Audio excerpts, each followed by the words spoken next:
اللهم صل على محمد وآل محمد۔ عربی میں خیرات بہترین لفظ۔ خیرات ہے کیا چیز؟ سوال یہی آیا صدقہ اور خیرات کا فرق کیا اور دونوں کی شرائط کیا؟ صدقہ اور خیرات عام و خاص مطلق اس کا فرق، یعنی ہر صدقہ خیرات، لیکن خیرات اس میں صدقہ بھی آتا ہے دوسرا بھی آتا ہے۔ کیوں؟ عربی زبان ایک طریقہ کار یہ ہے کہ مفرد کو جمع بنانے کے لیے آخر میں الف اور تے بڑھاتے ہیں۔ جیسے ہمارے ہاں لفظ استعمال ہوتا ہے مومنین اور مومنات، وہ مومنات الف اور تے بڑھایا مومنات بن۔ نماز جنازہ میں مسلمین والمسلمات، تو یہ الف اور تے جو آخر میں آتی ہے یہ عربی کی جمع بنانے کی پہچان۔ خیرات اصل میں لفظ ہے خیر۔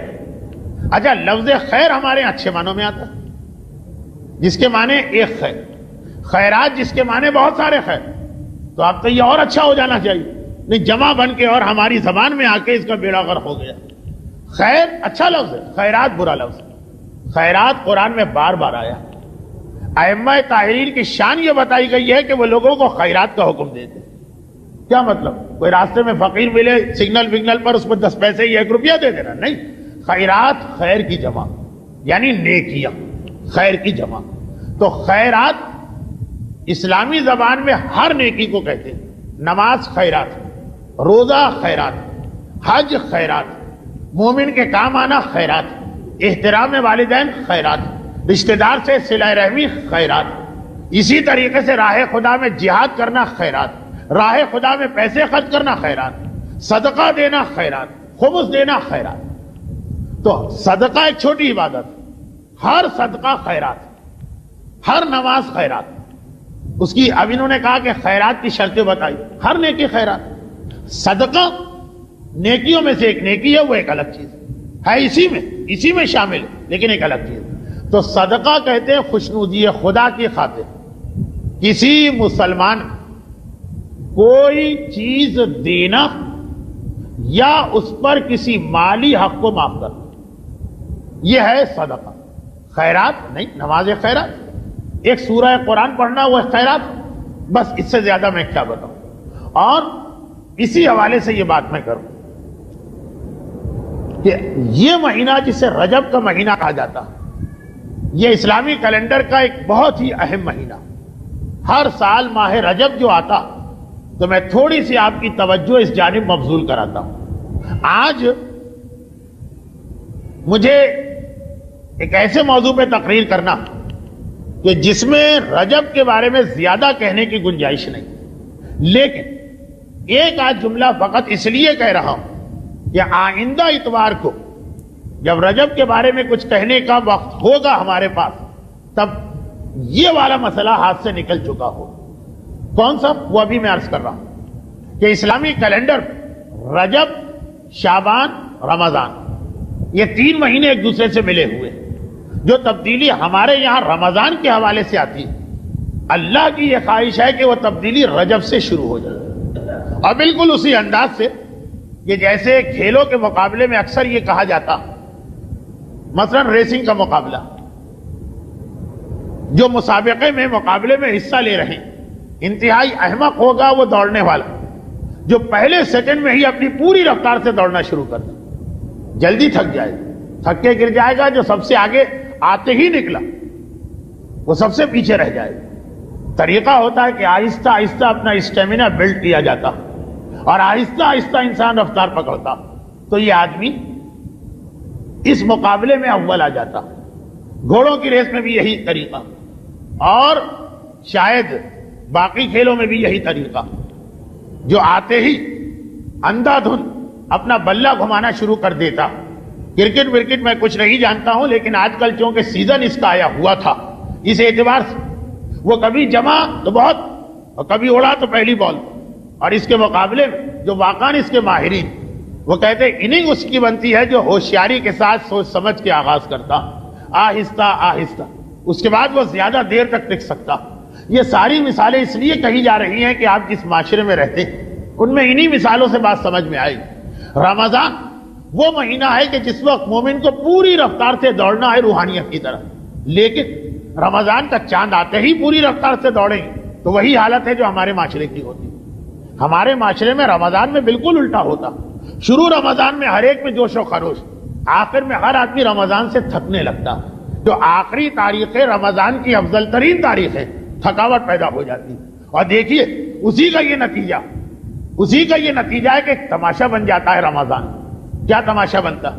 بھائی رمضان کے بارے میں ہر آدمی جانتا کہ رمضان روحانیت کو ترقی دینے کا مہینہ ہے، تزکیہ نفس کا مہینہ ہے، طہارت کا مہینہ۔ اب جب تزکیہ اور طہارت کا مہینہ تو ہونا کیا چاہیے کہ شروع رمضان میں آدمی اتنا پاک نہ ہو جتنا آخر رمضان میں۔ جیسے آپ کسی مریض کو اسپتال میں داخل کریں گے تو جس دن داخل ہوا اس دن اس کی حالت خراب ہونا چاہیے، اور جتنے دن رہے گا روز بروز اس کی حالت بہتر ہو تو کہا جائے گا علاج صحیح ہو رہا، اور جس دن اس کو ڈسچارج کیا جائے اس دن بالکل صحت یاب تو کہا جائے گا کہ اس نے اسپتال سے فائدہ اٹھایا۔ اور اگر جس دن آپ نے داخل کیا اس دن تو وہ بہتر نظر آ رہا، اور جس دن وہاں سے نکالا گیا اس دن پتا چلا کہ قبر میں پہنچنے کے قریب ہو گیا، آپ کہیں گے علاج ناکام ہو گئے۔ یہی کہا جائے گا۔ اگر کوئی آدمی انتہائی میلا کچیلا اور اسے ہم نے صاف ستھرا بنانے کے ایک بار غسل خانے میں ڈھکیل دیا، اگر صحیح طریقے سے نہا کے آیا تو جب باہر آئے گا تو پہلے کے مقابلے میں زیادہ صاف ستھرا ہونا چاہیے، اور اگر پتا چلا کہ جاتے وقت اتنا میلا اس سے زیادہ میلا بن کے باہر نکلا تو آپ کہیں گے تم نہائے نہیں، پتہ نہیں کیا کرتے رہے، دروازہ بند تھا ہم دیکھ تو نہیں رہے، لیکن تم نہائے تو قطعاً نہیں، اور زیادہ میلے ہو کے آ رہے۔ رمضان روح کی کثافت اور روح پہ چڑھی ہوئی گناہوں کی گندگی دھونے کا مہینہ ہونا یہ چاہیے کہ ماہ رمضان کی شروع کی تاریخوں کے مقابلے آخر کی تاریخ میں مومن کی روحانیت اور اس کی پاکیز اور اس کا تزکیہ نفس زیادہ ہونا چاہیے، لیکن وہ نہیں ہوتا۔ اس کی دلیل میں 3 ہی چھوٹی چھوٹی باتیں کہتا ہوں، اگر آپ کو اختلاف ہے تو آئیے غور کر۔ ماہ رمضان کے شروع میں ایک دم سے مارکیٹ میں کس چیز کی خرید و فروخت بڑھ جاتی ہے؟ قرآن۔ اور ماہ رمضان کے آخر گانے اور فلموں کے کیسٹوں، عید کے دن اور چاند رات اور عید کی رات، عید کے دن کے لیے ابھی سے بکنگ ہو رہی، اور وہاں جو یہ گانے کے کیسٹ ویسٹ اور فلم کے کیسٹ نکالنے والے وہ خاص تیاری کرتے عید کے دنوں کی اس لیے کہ اس کی ڈیمانڈ زیادہ ہوگی۔ اگر واقعاً رمضان نے ہمیں کوئی فائدہ پہنچایا، اگر رمضان نے ہماری روح کے گناہ کو دھو کے صاف کیا، اگر رمضان نے ہمارے نفس کو پاک و پاکیزہ کیا، تو شروع رمضان میں تو شاید یہ ہونا چاہیے کہ آدمی کہے کہ روزہ نہیں گزر رہا، کوئی کیسٹ لگا دو، کوئی فلم دیکھ لو، کوئی گانا سن لو، اور آخر رمضان تک وہ قرآن کا شائق بن جانا چاہیے۔ الٹا ہوتا، شروع رمضان میں قرآن مارکیٹ میں آتے ہیں، سارے پرنٹنگ پریس اس وقت لگے ہوئے ہوں گے کہ رمضان کے پہلے ہفتے کی ڈیمانڈ پوری کی جائے، اور آخر رمضان میں سارے فلمیں ریکارڈ کرنے والے اور گانے ریکارڈ کرنے والے لگے ہوئے ہوں گے کہ عید کی ڈیمانڈ پوری کی جائے۔ اس کا مطلب یہ کہ رمضان کے شروع میں پھر بھی ہمیں کچھ احساس، رمضان کے شروع میں پھر بھی ہمیں کچھ شعور، آخر رمضان میں تو ہم اور زیادہ بگڑ گئے۔ اس کا مطلب کیا ہوا؟ علاج ٹھیک نہیں ہوا۔ اس کا مطلب یہ ہوا کہ ہم نے دوا نہیں پی، اس کا مطلب یہ ہوا کہ ہم نے طبیب کے مشورے پہ عمل نہیں کیا، اس کا مطلب یہ ہوا کہ ہم نہا کے نہیں نکلے، اپنے آپ کو اور گندا کر کے نکلے۔ دوسری مثال سن لیجیے، پہلی رمضان کیا حالت ہوتی ہے مسجدوں کی؟ فجر کی نماز بھر جاتی ہے مسجد، اور جو آخری رمضان فجر کی نماز ہر آدمی قضا کرتا ہے، نماز عید سے پہلے ایک لائن نظر آئے گی آپ کو جو فجر کی قضا نماز پڑھ رہے ہیں۔ سارا رمضان تم نے حاصل کیا کیا؟ یہی حاصل کیا کہ عید کے دن ہی فجر کی نماز پڑھ لینا، اور چونکہ غلط مسئلہ ہمارے یہاں مشہور کہ عید کی نماز سے پہلے فجر پڑھنا ضروری ہے ورنہ عید کی نماز غلط ہو جاتی ہے، تو وہ لوگ آ کے ظاہر بھی کرتے ہیں کہ دیکھیے آج صبح ہم نے اپنی فجر کی نماز قضا کی۔ اگر رمضان سے فائدہ ہوا، اگر رمضان سے روح اور پاک ہوئی، اگر رمضان کے علاج نے ہمیں کوئی فائدہ پہنچایا تو بالکل الٹا ہونا چاہیے۔ شروع رمضان میں مسجدیں خالی نظر آتی، جیسے جیسے روح پاک ہو رہی ہے اب مسجدیں بھرنا چاہیے، الٹا ہوتا۔ شروع رمضان میں مسجدوں میں مجمع زیادہ، آخر میں مجمع کم ہونے لگتا ہے، اور آخری دن جہاں علاج جس دن مکمل ہوا، آپ کو اسپتال سے ڈسچارج کیا گیا کہ طبیب کے اعتبار سے آپ کا علاج ہو گیا، اسی دن سب سے پہلا کام یہ کیا کہ نماز فجر کو قضا کر دو۔ تیسری دلیل میں جو دیتا ہوں، یہ چھوٹی چھوٹی باتیں، اس کو دلیل تو نہیں کہیں لیکن انہی چیزوں کی مدد سے یہ پتا چلتا۔ ایک آدمی ہمارے پاس آئے، قبر کے مردے ہیں، ڈھانچے ہیں، کہا علاج کے لیے امریکہ جا رہا۔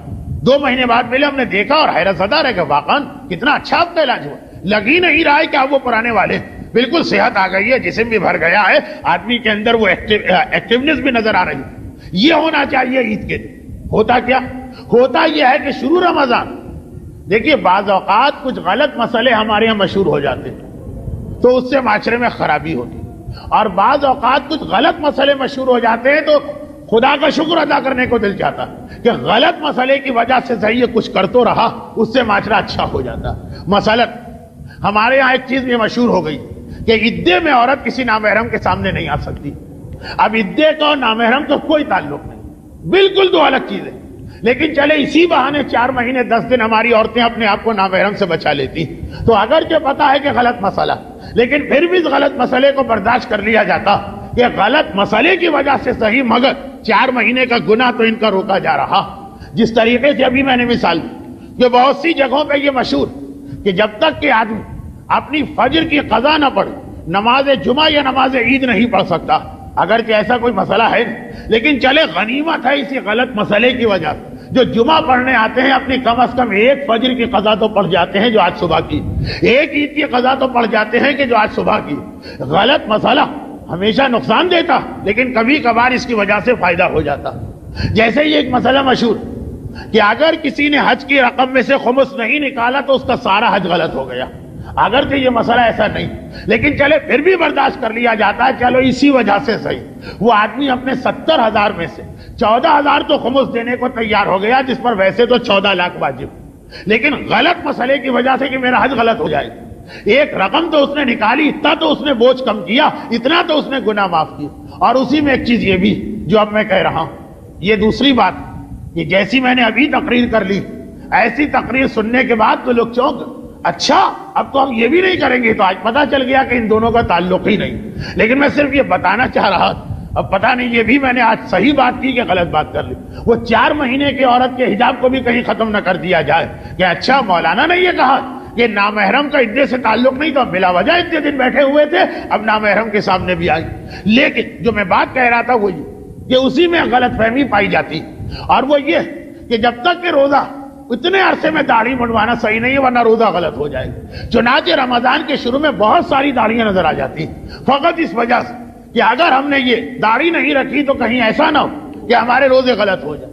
اب ہونا کیا چاہیے، رمضان کے شروع میں داڑھیاں نہ ہو، عید کا دن جب آئے تو سارا دیدار ماحول، روزے دار ماحول وہ داڑھی کے ساتھ ہو، علاج کا فائدہ، روح پاک ہو گئی، تزکیہ نفس ہو گیا، گناہوں سے آدمی دور ہو گیا، بالکل ایک نیا صحت مند آدمی بن کے آ گیا۔ نہیں، پورے رمضان داڑھی رکھنے والے وہ جو پوری چاند رات ہوتی ہے نہ اتنے مصروف کیوں ہوتے ہیں؟ وہ اسی لیے ہوتے ہیں کہ سب کو داڑیاں صاف کر کے عید کے دن آنا، عید کی نماز کے اندر داڑھی منڈوا کے آنا۔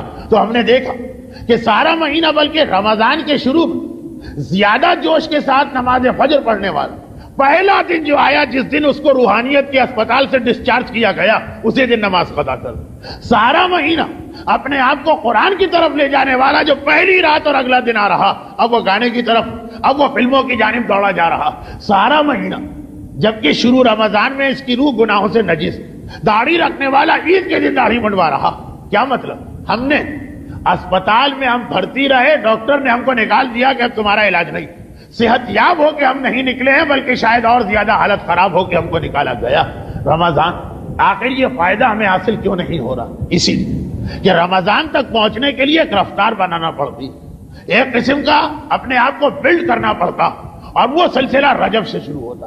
رجب اس میں اعمال آ گئے، شعبان اعمال بڑھ گئے، رمضان اور اعمال بڑھ گئے۔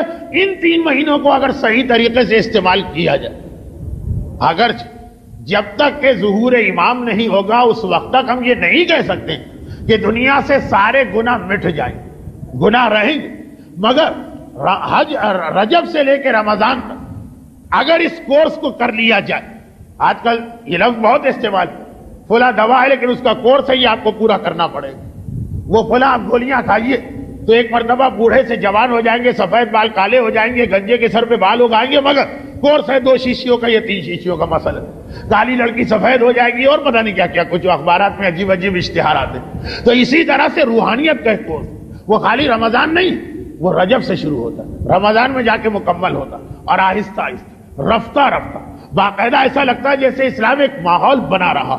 رجب و شعبان میں زیادہ عبادتیں چھپا کے کرنا، رمضان کے اندر یہ چھپی چھپی عبادتیں کھلتی، ایک سلسلے سے، ایک ترتیب سے، ایک طریقے سے، تب جا کے فائدہ ہوتا یہ تو نہیں ہوگا کہ سارے معاشرے سے سارے گناہ ختم ہو جائیں، ہر آدمی معصوم جیسا بن جائے، لیکن وہ بھی مذاق نہیں ہوگا کہ سارا مہینہ نماز کے لیے دوڑ کے جانے والا عید کے دن ہی نماز قضا کر رہا، اور سارا مہینہ داڑھی رکھنے والا چاند رات کو ہی داڑھی منڈوا رہا، اور سارا مہینہ قرآن کی تلاوت کرنے کا شوق رکھنے والا عید ہی کی رات گانے کے کیسے ڈھونڈ رہا۔ اتنا مذاق بھی نہیں ہوگا۔ اس کے لیے یہ رجب شروع ہو چکا، اور رجب کے بارے میں ایک لفظ یہ عرض کر دیا جائے کہ ماہ رجب کو روایتوں ایک اور نام بھی دیا گیا، رجب کے کئی نام، ایک دوسرا نام بھی، اس کا دوسرا نام ہے ماہ اسب، سواد کے ساتھ، الف سواد بے، ماہ اسب۔ اسب کے ایک عجیب معنی، اسب کے معنی ہوتے ہیں کوئی چیز انڈھیلنا۔ رجب کا نام جب امام نے ماہ اسب رکھا، الشہر الاسب، عربی میں مہینے کو شہر کہتے ہیں۔ راوی نے پوچھا مولا کس لیے؟ یہ آخر انڈیلنا اس کا کیا مقصد؟ امام نے اس کا جواب دیا، اور جواب کیا دیا؟ جواب یہ دیا کہ باقی سارا سال لوگ رحمت طلب کرتے، خدا ان کو رحمت دیتا۔ رجب کا مہینہ وہ ہے کہ جس میں رحمت دی نہیں جاتی ہے، رحمت انڈیلی جاتی ہے۔ مانگنے پر دینا اور کوئی چیز انڈیلنا، ان دو لفظوں کو ذرا ذہن میں لے کے آئیے، کتنا فرق نظر آ رہا۔ رحمت خدا ملتی نہیں، یہ معلوم ہے ان کو تھوڑی، ان کو تھوڑی، ان کو نہیں، رحمت خدا انڈیلی جا رہی بھر بھر کے۔ ایک مرتبہ امت پہ رحمت خدا کو انڈیلا جا رہا، پھر بھی اگر انسان اس رحمت خدا کو نہ پا سکے تو اس سے زیادہ بدقسمت اور کون ہوگا؟ دیکھیے، ایک آدمی کی مصیبت پر ہم پریشان ہوتے، ایک آدمی کی مصیبت پر ہم حیران ہوتے۔ 2 سال پہلے بھی یہ فرق آ گیا۔ پریشان کس کی مصیبت پر ہوتے؟ ایک آدمی بیمار پڑ گیا، بڑی سیریس اس کی حالت، آدھی رات 2 بجے کا وقت ہے، ہم نے بھی دوڑ دھوپ کیا، بہت پریشانی کے عالم، اپنے بھائی کو، بھتیجے کو، بھانجے کو، ماں کو، بہن کو، بیٹے کو لے کے اسپتال پہنچے۔ یہ پریشانی کب؟ کہ جب بیچارہ مجبور ہے، ہم اس کی مدد کے لیے نکلے۔ اور کسی کی مصیبت پہ حیرانی کب ہوتی؟ حیرانی اس وقت ہوتی ہے کہ جس آدمی پہ مصیبت آئی، مصیبت کو دور کرنے کی چیز اس کے پاس رکھی ہوئی، اس کے سامنے پڑی، وہ اسے استعمال نہیں کر رہا، اور سر پیٹ پیٹ کے کہہ رہا ہے کہ ہائے بھائی کوئی میرا ساتھ نہیں دے رہا۔ ایک آدمی پریشانی کے عالم میں، اس کو اسی وقت رات کے 2 بجے اسپتال جانا، اس کے پاس کوئی سواری نہیں، اور وہ پریشانی کے عالم میں ہمارا دل دکھا، ہم اپنی گاڑی لے کے آئے، تم چلو ہمارے۔ دوسرا آدمی بھی اتنا ہی پریشان ہے، مگر اس کی ہم سے اچھی گاڑی گھر کے دروازے پہ کھڑی، اور کہہ رہا ہائے کوئی میری مدد نہیں کرتا، اور کیسا سفید خون ہو گیا لوگوں کا، اور کیسا معاشرہ ہو گیا، مجھے یہاں سے اسپتال نہیں لے جاتا۔ ہم پریشان نہیں ہوں گے، ہم حیران ہوں گے۔ قریب جا کے کہیں گے بھائی خیریت تو ہے، گاڑی اور ہم سے اچھی گاڑی تمہارے پاس، کیوں اسے استعمال نہیں کر رہے؟ وہ کہے گا بھائی میں اپنی گاڑی کو زیادہ استعمال نہیں کرنا چاہتا، کہیں گھس نہ جائے، کہیں نقصان نہ پہنچ جائے، تو ہم اس کی مدد نہیں کریں گے۔ ہم کہیں گے جب تمہارا یہ، ہم بے وقوف و بدھو تو نہیں، ہمیں کوئی مس یوز تو نہیں کر سکتا۔ تو جب ایک آدمی کے پاس کوئی چیز ہے جس سے وہ اپنی پریشانی دور کر سکتا ہو، دور نہ کر رہا۔ ایک آدمی درد ہوا، بڑا شدید درد، پین کلر چاہیے، نہیں ہے اس کے پاس، ہم دوڑ کے لاتے۔ ایک آدمی کے سامنے پورا ڈبہ پڑا ہوا ہے پین کلر کا، اس کو ہاتھ نہیں لگا رہا، ہم پریشان نہیں ہوں گے، حیران ہوں بھئی کیا اس میں کمی ہے، کیا اس میں خرابی ہے، کیوں اس کو استعمال نہیں کر رہے؟ تو مصیبت زدہ لوگ عام مہینوں پریشان حال ہو تو ان کی پریشانی میں دل دکھتا، اور ماہ رجب میں اگر کوئی پریشان حال ہو تو اس کی حالت دیکھ کے حیرانی ہوتی۔ رجب جیسا مہینہ، رجب جیسی فضیلت کی راتیں، رجب جیسے قبولیت دعا کے دن، رجب جیسے اعمال، اسے تو استعمال کر نہیں رہے، اور ساری دنیا میں فریاد اور پریشانی کی بات کرتے پھر رہے۔ امام بھی یہ جملہ استعمال کر چکے۔ ماہ رجب میں جو پریشان نظر آتا، اس کی پریشانی کو دیکھ کر ہم ہی نہیں، امام بھی حیران ہیں، ارے تجھے رجب جیسا مہینہ مل گیا۔ اور ایک بات میں اشارتاً اور ضمناً کہہ دوں، اور وہ یہ کہ اس ماہ رجب کچھ ایسے ہمارے ملک کے معاشی حالات بنے، down sizing, right sizing, golden hand shake, اور اس کے علاوہ جبری ریٹائرمنٹ، اور اگر الگ الگ اصطلاحات، بڑی موٹی موٹی سرخیوں کے ساتھ اخبارات، کتنے ہی صاحبان ایمان تلوار کی طرح، تلوار اور اندھے کی تلوار، کہ جس کی زد میں جو آ گیا، چاہے وہ حق رکھتا ہو چاہے وہ حق نہ رکھتا ہو، اس انداز کا جو ماحول بنا دیا گیا۔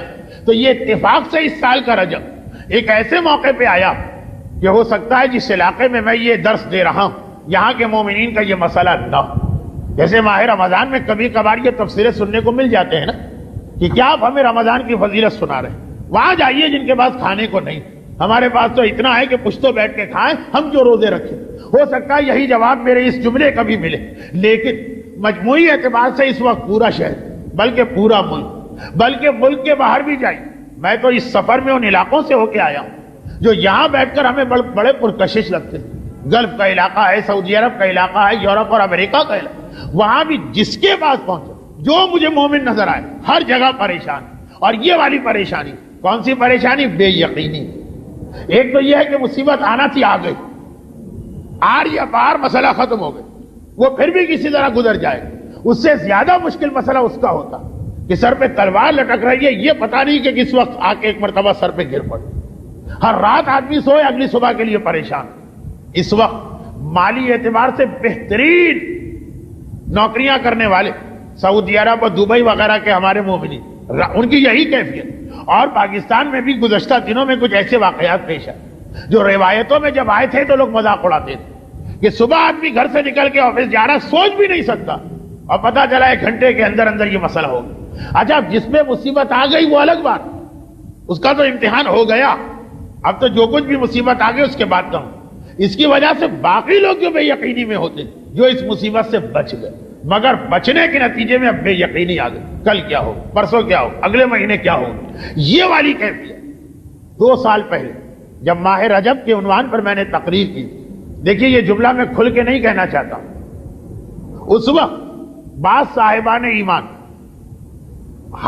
سیاسی حالات کی بنا پر اپنی جوان اولاد کی جانب سے بڑے پریشان تھے، اور وہی رجب کے مہینے سے پہلے کی پریشانی تھی، مجھے اب تک یاد ہے، کیونکہ پچھلے سال ماہ رجب ان والدین نے آ کر مجھے یاد دلائی کہ مولانا آپ نے پچھلے سال ماہ رجب میں اولاد کے حوالے سے بات کی اور اس وقت ہمارے دل کو لگی، ہم نے وہ عمل کیا اور 1 سال میں ناممکن ممکن بن گیا۔ اور اس دفعہ جو ماہ رجب داخل ہوا تو معاشی اور اقتصادی حالات جو بے روزگار کر دیے گئے ان کے لیے اور جو ابھی بے روزگار نہیں کیے گئے ان کے لیے بے یقینی کی تلوار جو لٹک رہی، اور ماہ رجب داخل ہو گیا۔ ہو سکتا مصلحت الہی میں یہ بھی ایک طریقہ کہ جس وقت کبھی اپنے مخلص بندوں کو غافل پاتا تو جھٹکے دیتا، ایک مرتبہ ایک امتحان میں مبتلا کر دیتا کہ ویسے مجھے یاد نہیں کرتے تو چلو اس بہانے سے صحیح یاد کرو۔ کافروں کے لیے نہیں، منافقوں کے لیے نہیں، ان کو تو خدا ان کی غفلت میں چھوڑ دیتا اور زیادہ اس غفلت میں مبتلا رہنے دیتا اور بڑھا دیتا ہے ان کی غفلت، مخلص بندے۔ چنانچہ آپ نے بیماری کے حوالے سے سنا، بیماری اسی لیے آتی ہے جھٹکا لگ یاد آ جائے خدا۔ آپ نے پریشانیوں کے حوالے سے سنا تو شاید کون آدمی یقین کے ساتھ کہہ سکتا، شاید جب بھی ماہ رجب قریب آ رہا ہوتا ایک مرتبہ کچھ ایسی کیفیت پیدا ہو جاتی کہ خدا توجہ مبذول کرانا چاہتا کہ دیکھو دینے والا دینے کو تیار ہے، اور دینا چاہیے مانے انڈیلنے کو تیار ہے اپنی رحمتیں، لیکن توجہ تو دو، خیال تو کرو کون ہے، کیا مہینہ ہے، کیا تمہاری ذمہ داری۔ اور چونکہ ماہ رجب اہم ترین چیز ہے عمل ام داؤد، یہ اتنا اہم عمل ہے کہ علماء کرام اس کو منع کرتے ہیں ہرکس و ناکس نہ کر جب واقعاً اس کی ضرورت پیش آ جائے۔ عمل ام داؤد یہ ہے کہ اگر کوئی شخص اپنی اولاد کے بارے میں کوئی پریشانی رکھتا ہے، بھی بڑا مشکل عمل، بہت سے لوگ شروع کرنا چاہتے تھے، حوصلہ ہار بیٹھے، 3 دن تو روزے ہوتے، قرآن کے کتنے لمبے لمبے سورے پڑھنا ہوتے، اور خاص حکم ہے کہ ماں یہ عمل کر، مجبور ہو جائے تو نیابت میں عمل کروایا جا سکتا، کیونکہ جب آئندہ ہمارا درس ہوگا تو عمل ام داؤد کی تاریخیں نکل چکی ہوں، 13، 14 اور 15 رجب۔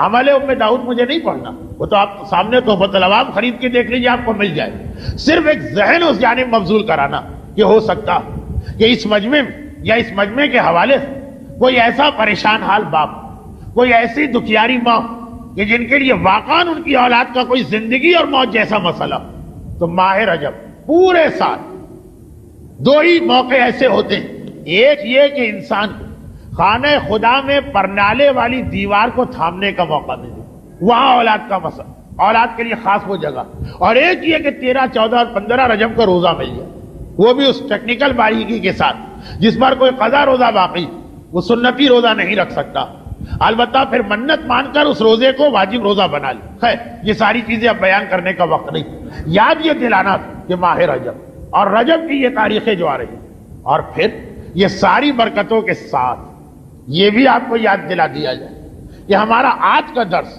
8 رجب کا ایک عجیب موقع پہ ہو رہا، جب کل بھی ایک ولادت تھی اور کل بھی ایک ولادت ہونے والی، یعنی تاریخ ولادت آنے والی، دونوں کل۔ اردو کے اندر لفظ کل ماضی اور مستقبل دونوں کے لیے آتا ہے۔ کل عباس علمدار کی ولادت کی تاریخ منائی گئی، اور کل جو آنے والی ہمارے نویں امام محمد تقی علیہ الصلوۃ والسلام کی تاریخ ولادت،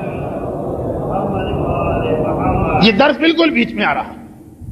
ایک اس شخصیت کی ولادت کہ اگر شریعت کی طرف سے سخت ترین پابندی نہ ہوتی تو یقیناً ہم انہیں معصوم کہتے ہیں، اور چاہے کتنی ہی شریعت پابندی لگا دل میں پھر بھی خیال یہ آتا کہ اگر جناب عباس کو معصوم نہ سمجھا جائے تو پھر وہ کیا غیر معصوم گناہگار ہے معاذ اللہ۔ مگر کیا کیا جائے، اس امت کے لیے عصمت 14 کے عدد میں اس طرح سے منحصر کر دی گئی کہ یہ ہمارے عقیدے میں شامل ہو گئی ہے، خالی عمل کی بات نہیں۔ یہ عقیدے کے اعتبار سے 14 کے علاوہ کسی کو معصوم نہیں کہہ سکتے۔ محاورتاً بچوں کو بھی معصوم کہا جاتا ہے، فرشتوں کو بھی معصوم کہا جاتا ہے، لیکن شریعت کی اصطلاح میں معصوم فقط 14۔ لیکن دل نہیں مانتا، جناب زینب کبریٰ کا نام آئے، جناب عباس کا نام آئے، جناب علی اکبر کا نام آئے، معصوم نہیں تھے تو پھر کیا کہیں گے؟ ہاں، علماء نے کہا ایک لفظ ہے محفوظ عن الخطا، جو مختصر کر کے کہا جاتا ہے محفوظ۔ ایک معصوم ہے، وہ اتنی سخت پابندی آ گئی ہے کہ دل مطمئن نہیں ہو رہا ہے، پھر بھی ہم 14 تک محدود رکھیں، پھر ان کے لیے لفظ محفوظ۔ بہرحال جس طریقے سے زینب کبریٰ کو ہم صاحبہ عصمت صغریٰ کہتے ہیں کہ اگر شہزادی کی طرح کی معصومہ نہ صحیح تب بھی معصومہ صغریٰ تو ہیں، جناب عباس علمدار اگر ائمہ طاہرین کی طرح سے معصوم نہیں ہے تب بھی ان معنوں میں یقیناً معصوم ہے جو عصمت صغریٰ کہلاتی ہے۔ اور آنے والا دن کل، یعنی کل جو رات شروع ہوگی، وہ تو ہے ہی اس امام کی ولادت کی رات کے جو یقیناً معصوم، اور ایسا معصوم کہ معصوم ہونے کے باوجود تہمت اس پر بھی لگائی گئی اور تہمت اس کی ماں پہ بھی لگائی گئی۔ ہمارے چہاردہ معصومین کے سلسلے میں ہمارا نواں امام اس اعتبار سے بہت ہی زیادہ مظلوم ہے کہ یہ وہ امام جن کی والدہ پہ تہمت آئی تھی۔ ان کا ایک لقب معصومین نے کہا کہ یہ شبیہ مریم، بئی معنی اسی معنی کہ جس طرح جناب مریم پہ تہمت آئی تھی، یا اے مریم لقد جئتک بشیء فریہ، سورہ مریم کی آیت۔ ساری قوم کہہ رہی ہے کہ مریم تو غیر شادی شدہ، بیٹا کیسے پیدا ہو گیا؟ اور ویسی ہی تہمت ہمارے 10ویں امام کی والدہ پہ بھی لگائی گئی، اور کس نے لگائی تھی اور کیوں لگائی؟ دو بہت ہی اہم سوال۔ میرا ایک طریقہ کار ہوتا ہے کہ جو ولادت کی یا شہادت کی اہم تاریخ اس کی مناسبت سے بات کرتا ہوں، یہ دونوں تاریخوں کا خیال کر کے ہمیں آگے بڑھنا، اس لیے بہت مختصر، مگر اسی بہانے سے ان معصومین کا تذکرہ ہوتا رہے تو کچھ نہ کچھ ہمارے بچے یاد رکھ پائیں گے کس نے لگائی اور کیوں لگائی۔ 8ویں امام کے بھائیوں نے لگائی۔ 8ویں امام کے بھائی کا مطلب کیا ہوا؟ 7ویں امام کی اولاد، جو دینی اصطلاح سادات موسوی کہلاتے ہیں۔ اور کیوں لگائی؟ اس لیے لگائی کہ ہمارا 8واں امام بڑھاپے میں داخل ہو گیا تھا، 45 سال کے قریب عمر ہو گئی تھی، اور صاحب اولاد نہیں تھی، اس وقت تک اولاد نہیں ہوئی۔ اب بھائیوں کے دل میں یہ خواہش پیدا ہو، ایک لالچ آئی کہ اگر اسی طرح سے مرتے دم تک یہ بے اولاد رہے تو شریعت کا مسئلہ ہے کہ کوئی شخص اگر انتقال کرے اور لاولد اور والدین بھی زندہ نہ ہو تو اس کی جائیداد بھائیوں کو ملتی ہے۔ ساری جائیداد قریب آتی نظر آ رہی ہے، کیونکہ گروہ معصومین 50-55 یہی اوسط عمر چل رہی تھی، اور ہمارا 8واں امام اس کے قریب پہنچ چکا۔ بھائیوں کی آنکھوں کے سامنے ایک مرتبہ مستقبل کے سنہری خواب آنے لگے. اور اسی حوالے سے ایک چھوٹی سی بات کہہ دیں. ائمہ طاہرین صاحب جائیداد، بڑی بڑی جائیداد، اتنی بڑی کہ اس قسم کے واقعات پیش آ گئے. 100 200 500 روپے کے اندر اس قسم کے جھگڑے نہیں کھڑے ہوتے. اور یہ بھی بتا دیا جائے کہ یہ خالی 8ویں امام کی بات نہیں، شروع سے باغ فدق میں بھی اس کے پیچھے کوئی چیز چھپی تھی. چھوٹا سا مختصر سا ایک باغ ہوتا تو کسی کو ضرورت نہیں تھی اس کے حوالے سے اپنے آپ کو تاریخ میں اتنا بڑا مجرم بنانے کی. وہ کوئی اتنی ہی بڑی جائیداد تھی کہ کہا کچھ بھی ہو جائے ہم یہ خطرہ مول نہیں لیں گے کہ آل محمد معاشی اعتبار سے طاقتور ہو اور ہمارے مقابلے میں. وہاں سے لے کے 8ویں امام تک علماء کے بارے میں جو قوم کی توقع ہے کہ لنگی اور بنیان پہن کے زندگی گزارے، کسی درخت کے نیچے رہیں، جوتیاں چٹکھاتے رہیں، کسی بھی وجہ سے اگر ذرا سی حالت بہتر ہوئی تو لاکھوں تہمتیں لگ گئی. اور ہر ایک مثال دے گا معصومین کو دیکھا کہاں ہے، معصومین کو پڑھا کہاں ہے، ان کے حالات سنے کہاں. باغ فدق سے لے کے 8ویں امام کی جائیداد تک اتنی کہ سارے بھائی، سارے نہیں اکثریت دشمنی پہ اترا. اور جب ان کی امیدوں پہ اوس پڑ گئی کہ 8ویں امام کے یہاں بڑھاپے میں اولاد پیدا ہو تو براہ راست 9ویں امام کی والدہ ماجدہ جناب سبیکہ، جن کا تعلق سوڈان سے تھا، براہ راست ان پہ تہمت لگا دی کہ یہ ہمارے بھائی کا بیٹا ہے ہی نہیں. ایک ایسی بات اہل بیت سے متعلقہ کہ اسے بیان کرتے ہوئے بھی شرم آتی اور اس کی تفصیل میں جاتے ہوئے بھی دل دکھتا. اسی لیے اشارہ کر کے آگے بڑھ رہا ہوں. ایک الزام آیا، ایک تہمت آئی، اور جناب مریم جیسا الزام آیا. خود 9ویں امام ان کے بیٹے، ان کا مسئلہ یہ تھا کہ ان کو ویسا امتحان دینا پڑا جیسا حضرت عیسیٰ کو دینا پڑا. ایک عجیب موافقت. ماں کو اس امتحان سے گزرنا پڑا جو مریم کا امتحان تھا، بیٹے کو اس امتحان سے گزرنا پڑا جو عیسیٰ کا امتحان تھا. گرچہ ان دونوں کا رتبہ ان دونوں سے بلند. عجیب، وہ ماں بیٹا، یہ ماں بیٹا. وہ کیا؟ اب دیکھیے، میں اس مسئلے کی زیادہ تفصیل میں نہیں گیا، صرف چند اشارے کرنا مقصود تھا. اور بیٹے کو کس امتحان سے گزرنا پڑا؟ حضرت عیسیٰ کا کیا امتحان تھا؟ حضرت عیسیٰ کا پہلا امتحان یہاں سے شروع ہوا. قوم نے ان کو نبی ماننے سے انکار کر دیا. کیا کہہ کر؟ کیف نکلم من کان فی المہد صبیا. یہ بہت اہم حصہ پڑھ رہا ہوں، میرے آئندہ درس کا ایک بہت دلچسپ واقعہ اس کے اوپر. قوم نے کہا اس کو نبی مانے جو گہوارے کا بچہ. جناب عیسیٰ کی کم سنی اور کم عمری پہ اعتراض ہو گئی، ان کی نبوت کا انکار کیا گیا. اور یہی امتحان 9ویں امام کو دینا پڑا، اس لیے کہ 9ویں امام کی عمر مبارک فقط 8 سال کی تھی جب عہدہ امامت ان تک پہنچا. 8 سال اور ساری کائنات کی ہدایت کی ذمہ داری ان پہ آ رہی.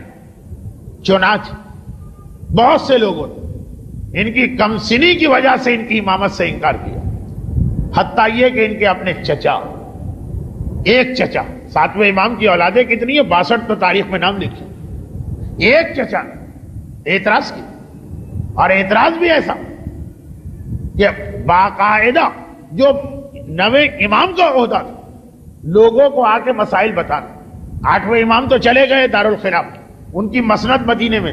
جس دن مدینے میں 8ویں امام کی شہادت کی خبر ہے، ان کے بھائیوں میں سے 8ویں امام کے بھائیوں میں سے ایک جن کا نام جعفر تھا، وہ آ کے اپنے بھائی کی جگہ پہ بیٹھ اور سلسلہ شروع کر دیا جس طرح امامت لوگوں کو مسئلے بتاتی. 8 سال کے 9ویں امام گھر کا دروازہ کھول کے باہر آئے اور بڑے جلال کے عالم میں اپنے چچا کے دامن کو پکڑ کے چچا کو ہٹائے. حق کے مسئلے میں انسان کو اپنے سگے رشتہ داروں سے لڑنا پڑے تو لڑنا چاہیے، بلکہ کبھی واجب ہو جاتا جب گمراہی کا خطرہ. ابھی 8ویں امام کی شہادت کی خبر پہنچی اور ان کے چچا منصب پہ آ کے بیٹھ گئے. یہ تقریباً وہی واقعہ ہے جو 12ویں امام کی زندگی میں دہرایا گیا. 11ویں امام کی شہادت، امام کی نماز جنازہ امام پڑھاتا، بجائے اس کے کہ 12ویں کو بلایا جاتا، 12ویں کے چچا آ کے کھڑے ہو گئے، میں نماز جنازہ پڑھاؤں. اور 12ویں نے کس جلال کے عالم میں اپنے چچا کو نماز جنازہ کی امامت سے کھینچ کے دور کیا. اس سے پہلے یہ واقعہ نویں امام کے زمانے میں پیش آ چکا، اور جس وقت وہاں سے ہٹایا تو ساتھ میں یہ بھی کہا اتق اللہ، اے میرے چچا اللہ سے ڈرو، ایسی جگہ آ کے بیٹھے ہو جس پر تمہارے لیے بیٹھنا حرام، اور پھر لوگوں کو گمراہ بھی کر رہے۔ گمراہ کیسے کر رہے کہ جو پہلا مسئلہ انہوں نے بتایا تھا وہی غلط بتایا۔ چچا بھتیجے سے یہ تو نہ کہہ سکا کہ جگہ میری، کہا کہ اے بھتیجے تم کیسے ہو کہ اپنے باپ کے بتائے ہوئے مسئلے کو غلط کہتے؟ جو مسئلہ میں نے بتایا یہ مسئلہ تمہارے باپ بتا چکے۔ اور نویں میں ہم نے مسکرا کے کہا تھا مجھے پتا ہے میرے بابا نے کیا کہا، میرے بابا نے جانور کا مسئلہ بتایا تھا اور آپ میت کا مسئلہ بتا رہے ہیں۔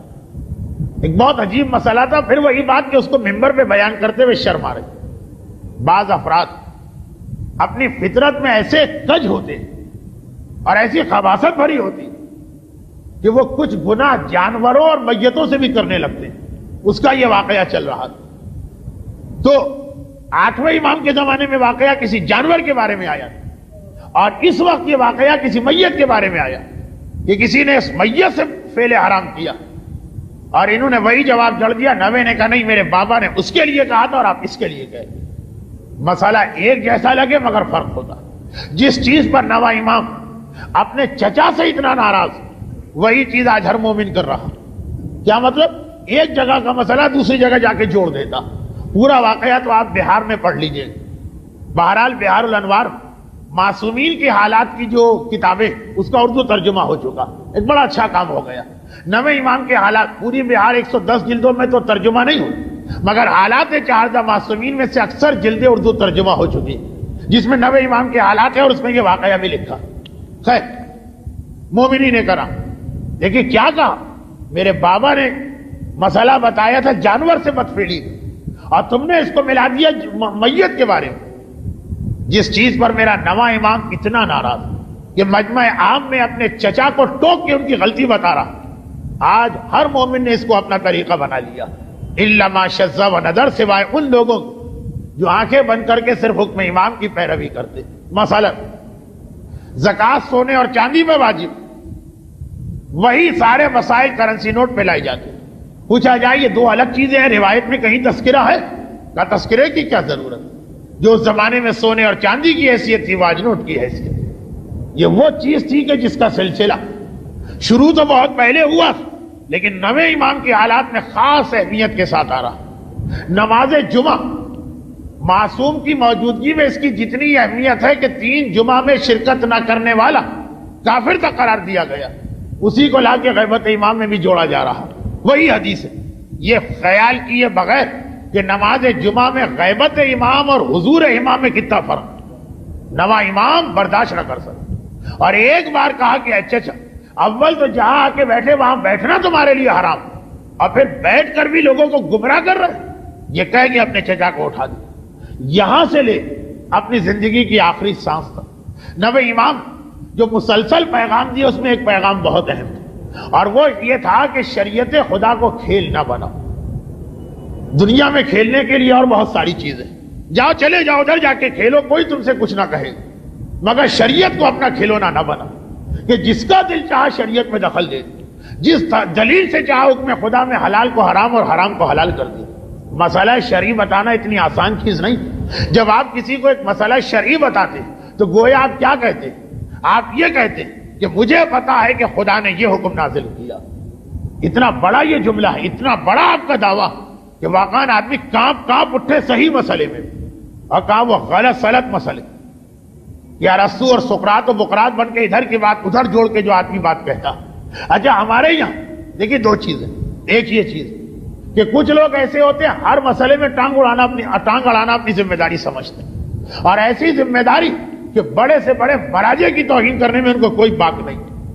اچھا اس کے برعکس دوسرے لوگ بھی ہوتے، یہ وہ لوگ جو کسی بھی مسئلے کی تفصیل سننا ہی نہیں چاہتے۔ ان سے اگر کبھی آپ کسی مسئلے کی تفصیل بتائیے کہ انہوں نے آ کے ایک مسئلہ پوچھا کہ بھائی فلاں کا کیا حکم، اور ذرا تفصیل بتائے گا چھوڑیے بھائی آپ لوگ تو دین کو بڑا مشکل بنا رہے، بنی اسرائیل کی گائے نہ بنائیے، چھوٹا سا مسئلہ ہے چھوٹا سا جواب دے دیجیے۔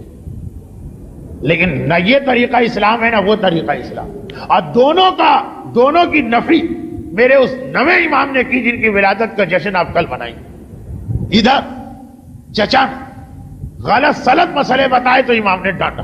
اور ادھر آ کے دیکھیے 8 سال کا امام, بنو عباس کا دربار. واقعہ آپ نے بار بار سنا اور سنیں گے آپ ساری زندگی, مگر آج کی حوالے سے سنیے اور اسی میں میری مجلس اختتام پہ چلی جائے.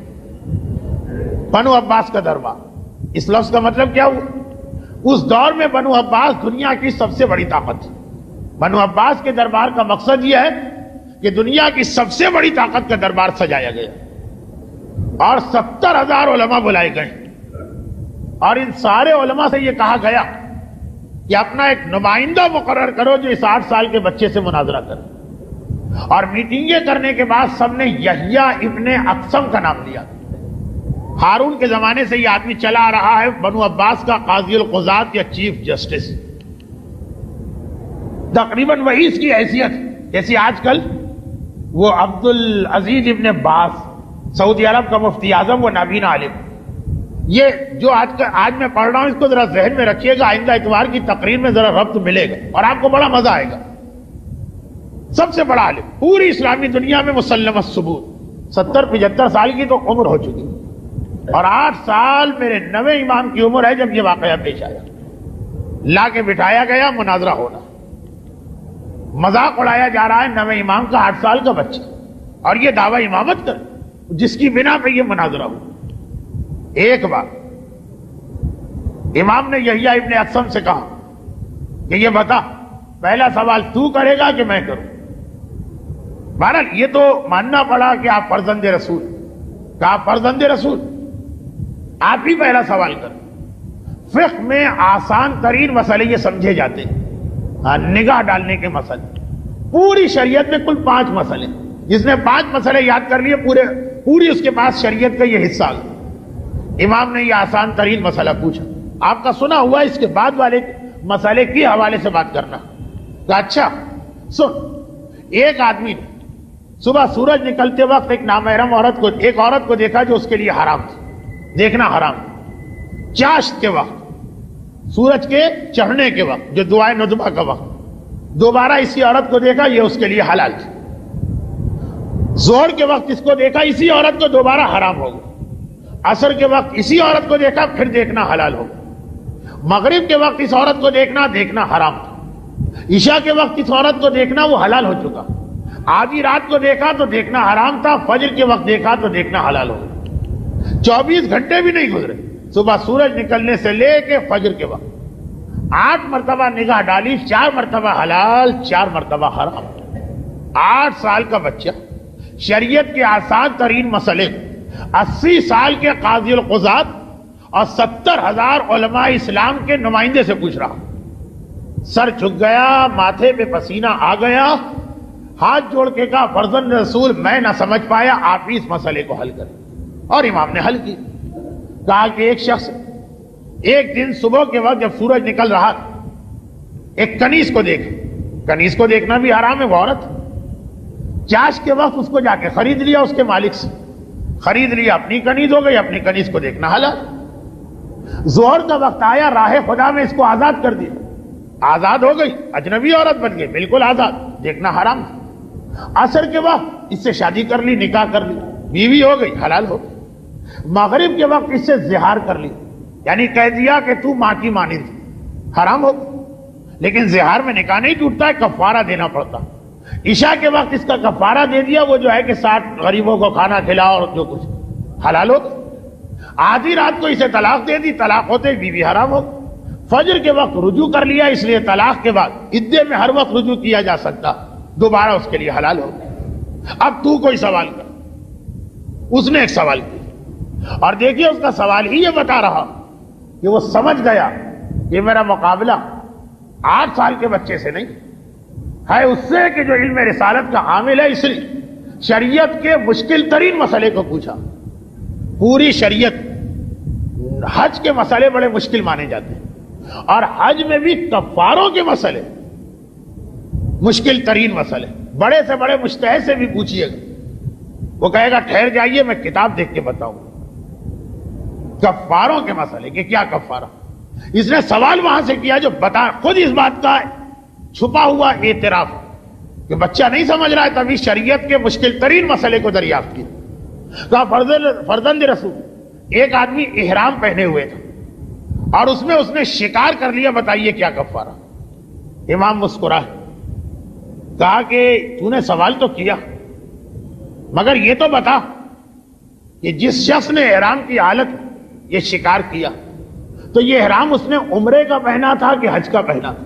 یہ شکار اس نے حرم کی سرزمین میں کیا تھا کہ ہل کی سرزمین میں کیا تھا؟ یہ شکار اس نے رات کے وقت کیا تھا کہ دن کے وقت کیا تھا؟ آمدن یہ شکار کیا تھا کہ بھولے سے یہ عمل ہو گیا؟ شکار کرنے والا بالغ تھا کہ نابالغ تھا؟ شکار کرنے والا آقا تھا کہ کسی کا غلام تھا؟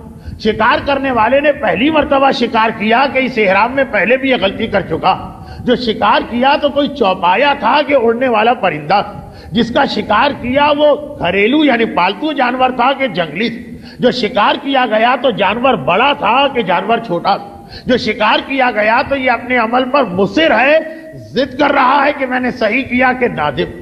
اس طرح سے 17 شقیں امام نے نکالی کہ ایک مرتبہ یحییٰ ابن اقسم مبہوت ہو کے رہ گیا، آنکھیں پھٹ گئی، منہ کھلا کا کھلا رہ گیا. گھبرا کے کہا کہ فرزند رسول کیا ان کی الگ الگ مسئلے ہیں؟ امام نے کہا سن، اور ایک ایک شیخ کو اس کے بعد امام واضح کر رہے ہیں. لیکن جو بات مجھے آپ سے کہنا تھی وہ یہ کہ یحییٰ ابن اقسم نے ایک مرتبہ گھبرا کے کہا فرزند رسول آپ ہی اس مسئلے کی وضاحت کر. ہمارے یہاں اگر کوئی شخص کسی عالم کے پاس جائے اور جا کر کہے کہ مولانا صاحب میں حج پہ گیا تھا اور مجھ سے غلطی ہو گئی، ایک شکار ہو گئی، اور وہ 17 میں سے 3 باتیں بھی پوچھ لیں تو سامنے والا چڑھ کے کہے گا کہ اتنی آسان شریعت کو آپ لوگ کتنا مشکل بنا رہے ہیں. ارے میں نے ایک سوال پوچھا تھا، آپ نے بنی اسرائیل کی گائے بنا دیا. یہی علماء نے تو بیڑا غرق کیا، اسی لیے تو نوجوان نسل اسلام سے بھاگتی ہے، اسی لیے تو لوگ آج کل بے دین ہو رہے ہیں. کتنا لمبا لیکچر اس مولوی کو آپ پلا کے آ جائیں. امام معصوم 70,000 علماء کے سامنے اس ایک بات کو بھی واضح کر رہے کہ مسئلہ پوچھنے کا بھی طریقہ ہوتا ہے، اور شریعت اسلامیہ ایک مسئلے کے سینکڑوں پہلو ہوتے ہیں، ہر ایک کو ذہن میں رکھ کے تمہیں سوال کرنا. ادھر اپنے چچا کو ڈانٹا اور کہا کہ اے چچا ادھر کی بات ادھر نہ جوڑیے، یہ الگ مسئلہ تھا وہ الگ مسئلہ. اور یہاں یحییٰ ابن اقسم کو ڈانٹا کہ شریعت آسان ہے، مگر آسان کا مقصد کاہلی نہیں ہے، آسان کا مقصد لاپرواہی نہیں ہے، آسان کا مقصد سستی نہیں ہے. شریعت کے احکامات پوری تفصیل کے ساتھ عمل کرنا پڑتے. اگر 10 تاریخ اصل تو ولادت کا جشن آپ کل منائیں، اس حوالے سے یہی ایک بات ذہن میں بیٹھ جائے کہ احکامات شریعت، کیونکہ مجھ تک یہ بات پہنچی نہیں ہے یہاں باب العلم کے حوالے سے، لیکن اتنا تجربہ تو ہے کہ کتنے ہی لوگ یہاں کے درس کے پہلے حصے پہ چڑھتے ہوں اور اکتاہٹ میں مبتلا ہوتے ہوں اور بوریت کے نعرے اپنے دل میں لگاتے ہوں، اور بعض اوقات لوگ یہ بھی سمجھتے ہوں کہ آسان دین کو مشکل بنایا جا رہا، اور ہاں اور نہ میں جواب دینے کے بجائے ایک سوال کے جواب میں آدھے گھنٹے کی کہانی دہرائی جا رہی. اگر اتنا بھی سمجھ میں آ گئے کہ دین آسان کا مطلب لاپرواہی نہیں، سستی نہیں ہے، کاہلی نہیں ہے، یہ مطلب نہیں ہے دین آسان کا کہ جہاں ذرا سا دماغ پہ زور پڑنے لگے تو آپ کہیں کہ ہم اسے سننے کو تیار نہیں. 10ویں امام کے دونوں واقعات آپ نے سن لیے. اپنی طرف سے شریعت خدا کے احکام میں دخل نہ دینا. اگر امام کا چچا بھی یہ عمل کرتا تو مجمع عام میں ڈانٹ کے امام اس کو اٹھا دیتے. اور شریعت آسان، مگر آسان کا مقصد یہ نہیں کہ حکم خدا کو اتنی لاپرواہی کے ساتھ لیا جائے. نہیں، حکم خدا اس کی ساری تفصیلات اور اس کی ساری گہرائی میں جانا پڑے گا، تبھی تو 1 گھنٹے مسائل پر بحث کو 70 سال کی سنت عبادت سے افضل قرار دیا گیا. لیکن یاد رکھیں کہ یہ جو خرابی ہمارے یہاں، اس کی بھی بنیاد کہیں اور ہے. بس آخری جملہ، اور اس کی بنیاد یہ ہمارے یہاں بنیاد ہی صحیح نہیں رکھی جاتی. یہ ساری گڑبڑ کیوں ہوتی؟ ساری گڑبڑ یہ ہوتی کہ ہمارے بچے عورتوں کے جس ماحول میں ہوش سنبھالتے وہاں اتنی لغویات اور اتنی خرافات اور اتنے دل سے بنائے ہوئے مسئلے رائج. ہمارے یہاں کا ماحول یہی، اور ہونا بھی چاہیے. بچے کی پہلی تربیت گاہ اس کی ماں کی آغوش، اس کے بعد بھی اس کی زندگی کے ابتدائی چند مہینے اور سال اس ماحول میں گزرتے ہیں کہ جہاں چاروں طرف خواتین. اگرچہ ہماری خواتین کا ایک معتدل بہا حصہ گھر سے نکل کے ورکنگ وومن کی شکل اختیار کر چکا، مگر پھر بھی ابھی ماحول یہی، اور اس ماحول کا نتیجہ یہی ہوتا کہ ہمارے یہاں عورتوں سے سنے ہوئے مسئلے، دیکھیے عورتوں کی اپنی ایک شریعت، عورتوں کی اپنی ایک توضیح المسائل، عورتوں کے یہاں اپنی ایک تقریب کا سلسلہ چلتا کہ سانچک میں کیا ہونا چاہیے اور بری میں کیا ہونا چاہیے اور جہیز میں کیا ہونا چاہیے اور سہرا کس طرح باندھنا چاہیے اور میت کو کس طرح اٹھانا چاہیے، اپنی ایک باقاعدہ ایک پیرالل شریعت. اور اس شریعت کا ٹکراؤ جہاں کہیں شریعت رسول اور شریعت خدا سے ہو جائے وہاں وہ ہمیشہ کامیاب ہوتی. وہ والی شریعت بچے کے کان میں پہلے پڑتی، شریعت محمدی تو بچہ بعد میں سنتا. پہلے وہ یہ سنتا ہے کہ دیکھو جانماز کھلی نہ رہنے پائے، ورنہ شیطان نماز پڑھنے لگے گا، اس لیے کونا ٹھگ. وہ شیطان جسے خدا نماز نہ پڑھوا سکا، ہم اور آپ اگر نماز پڑھوا دیں. لیکن بھارت اب تک بہت سے لوگ بڑے ہو کر سمجھدار ہو کر چیز وہی ذہن میں ہوتی، اسی انداز سے چپل یا جوتا الٹا نہ ہو جائے ورنہ یہ اللہ پہ لعنت پڑ جائے. وہ کہنا الگ ہے کہ دیکھو یہ گندا اس کا تلا نظر آئے تو برا ہے، اس کو صحیح، اور یہ کہنا کہ اس کو ڈائریکٹ اللہ سے ملا دیں. لیکن یہ چھوٹی چھوٹی باتیں جو ہوتی، تیسری رات کے چاند پہ نگاہ نہ پڑنے پائے کوئی مصیبت آ جائے، فلاں موقع پہ یہ کرنا، فلاں کتنی باتیں بتائی جائیں ویسے ہی آپ بہت دیر سے اکتائے بیٹھے. خلاصہ یہ بچہ وہ پہلے سنتا، اس قابل تو بعد میں ہوتا ہے کہ مدرسے جا کے 5 اصول دین اور 10 فروع دین سیکھے. اگر وہ تربیت گاہ جو پہلی ہے وہی اس کو یہ ساری چیزیں صحیح طریقے سے پہنچ جائیں تو پھر وہ جو 10ویں 9ویں امام کی زندگی وہ امام کو شکوہ نہ رہے. اور یہ پیغام اس ولادت کے حوالے سے ہمارے سامنے آیا جو آپ کل منا کے بیٹھے. علی نے یہ نہیں کہا کہ میں علی جہاں شادی کروں میرا بیٹا میرا وارث ہو، کہا نہیں. بچے کی تشکیل میں اس کی ماں کا حصہ اتنا اہم ہوتا کہ ساری رات اپنے بڑے بھائی عقیل کو سوچنے پہ مجبور کی کہ جائیے اور سوچیے کہ کس گھرانے میں شادی کروں تب مجھے وہ بچہ نصیب کہ جو میری بہادری کا ہر اعتبار سے وارث و جانشین. اے میرے مولا علی ابن ابی طالب اس نور اول کے ایک جز ہیں، آپ جس گھر میں شادی کریں گے آپ کا بیٹا آپ کی خصوصیات رکھے گا. کہا نہیں، یہی تو تمہیں دھوکا. باپ کا اپنا حصہ ہے لیکن ماں کا اپنا حصہ ہوتا، اور یہی وجہ کہ علی کی ساری اولادیں علی کی اولادیں مگر ہر ایک رتبے میں دوسرے سے الگ. جب جن کی ماں فاطمہ ہے وہ حسن و حسین، جن کی ماں ام البنین ہے وہ عباس علمدار، باقی اولادیں بھی سب صاحب فضیلت مگر ان کے برابر نہیں. بھئی کیوں نہیں؟ ہیں تو سب علی کے بیٹے. کہا فقط باپ نہ دیکھو ماں کو بھی دیکھو. بچے کی وہ پہلی تربیت گاہ وہ اتنی اہم کہ علی جیسا امام معصوم اپنی اولاد کے لیے پریشان اور اپنے بڑے بھائی کو پوری ایک رات سوچنے کو دیتا. اے بھائی عقیل ایسے گھرانے میں شادی کرنا چاہتا ہوں آپ علم انصاف کے ماہر. اور جب ام البنین جیسی خاتون علی کے گھر میں آتی تب یہ عباس جیسا بیٹا علی کو ملتا. چنانچہ تاریخ کی کتابوں میں نہیں ہے، بعض علماء سے سنے ہوئے واقعات. مدینہ شہر ہے، میرا مولا مسجد النبوی 26 یا 27 ہجری کا سن ہے اور 7 رجب کا دن. گھر سے پیغام آیا کہ یا علی مبارک آپ کے یہاں بیٹا ہوا. جو معصومین کا طریقہ کار ہے سب سے پہلے 2 رکعت نماز شکرانہ پڑھی. نماز شکرانہ پڑھ کے ام البنین کے حجرے میں آتے مگر ام البنین کو پریشان پایا. ماں کے یہاں پہلی اولاد اور وہ بھی بیٹا ہو اور پھر پریشان پایا. اے ام البنین اتنی پریشان کیوں؟ عجیب جواب دیا شہزادی ام البنین. یہ وہ جواب ہے جو تقریباً 45 سال پہلے خود علی کی اپنی مادر گرامی بنت اسد دے چکی. کب؟ جب سوال کرنے والا رسول خدا. اے چچی خانہ خدا سے آپ بیٹا لے کے نکل رہی ہیں اور پریشان. جو بنت اسد نے کہا تھا آج وہ ام البنین نے کہا. کیا کہا؟ مولا بیٹے کے بارے میں پریشان ہوں کیونکہ جب سے پیدا ہوا اس نے آنکھیں نہیں کھولی. یہی جملہ بنت اسد نے 45 سال پہلے خانہ خدا کے دروازے پہ کہا تھا اور اس وقت جو پیغمبر کا جواب تھا وہی آج علی کا جواب. پیغمبر نے مسکرا کے کہا تھا کہ چچی مجھے معلوم، لائیے اسے میری گود میں دیجیے. ابھی 2 دن کے بعد 3 دن بعد آپ یہی واقعہ سن رہے ہوں. شب 13 رجب علی رسول کی گود میں گئے تب آنکھیں کھولی تاکہ اس دنیا پہلی زیارت چہرہ رسول کی زیارت. اور آج یہی واقعہ علی کے گھر میں 7 رجب سن 27 ہجری کو مدینے میں پیش آ رہا. ام البنین پریشان ہے، میرا مولا نہیں پریشان نہیں. اور کسی غلام سے کہا جاؤ جا کے حسین کو بلا کے لاؤ. حسین آتے ہیں، بابا آپ نے بلایا تھا؟ کہا ہاں بیٹا۔ بابا حکم کیا؟ اب پتہ نہیں جملہ کیا ہوگا، شاید یہی جملہ ہوگا، بیٹا حسین آج تیرا بوڑھا باپ تجھے ایک تحفہ دینا چاہتا، اور یہ کہہ کر بچے کو حسین کی آغوش میں دی۔ ادھر بچہ حسین کی گود میں گیا اور وہ ماں جو پریشان ہے کہ آنکھ کیوں نہیں کھولتا، بچے کی آنکھ کھلی، اور اس دنیا میں جو سب سے پہلا منظر اس نے دیکھا وہ چہرہ حسینی تھا۔ تبھی تو عاشور کی سے پہل جب حسین عباس کے سرانے پہنچے تھے تو عباس کا یہی جملہ تھا، بابا نے مجھے یہ بتایا تھا کہ جب میں پیدا ہوا تو پہلی زیارت آپ کی کی، آقا یہ چاہتا ہوں کہ دنیا سے جاؤں تو آخری زیارت بھی آپ ہی کی کروں، مگر مجبوری کیا ہے؟ ایک آنکھ میں تیر لگا اور ایک آنکھ میں خون جمع، تیر لگ چکا، خون صاف ہو سکتا، اس میں بھی عباس بھلا حسین کو زحمت دے، مگر کیا کرے، بازو بھی کٹ چکے ہیں، خون صاف ہو تو کیسے؟ بس ایک بار آنکھ کھولی، دنیا میں پہلی زیارت حسین کی۔ علی نے کہا حسین بیٹا ذرا بچے کو دوبارہ میری گود میں دینا، اذان اور اقامت کے مرحلے سے فارغ ہو۔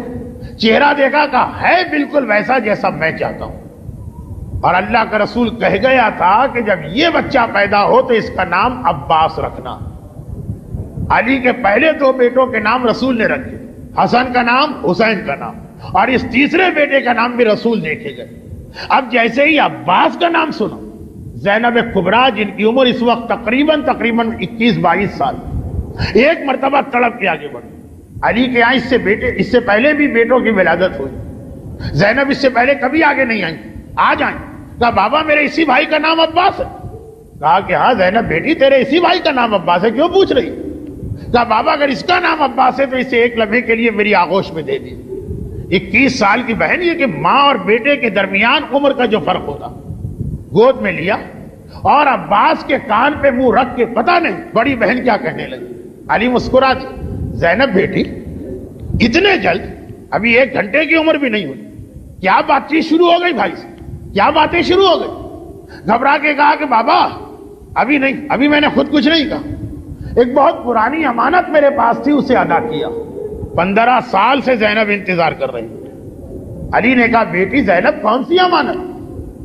کہا بابا جب اماں کا آخری وقت آیا تو گھر میں کوئی نہ تھا، حسن و حسین تو روزانہ نانا کی قبر پہ بیٹھ جاتے تھے اور علی ان کو ڈھونڈنے گئے تھے، خالی زینب تھی۔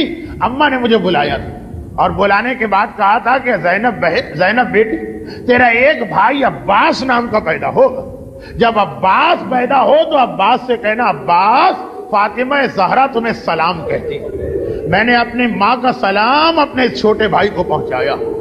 اے عباس کل تمہاری ولادت کا دن تھا، کتنے خوش قسمت ہو، تمہاری اپنی حقیقی ماں ام البنین اتنا خوش نہ تھی جتنا کل فاطمہ زہرا خوش تھی۔ فاطمہ نے ہمیشہ عباس کو اپنا بیٹا کہا، عباس میرا لخت جگر، عباس میرا لال، عباس میرا بیٹا۔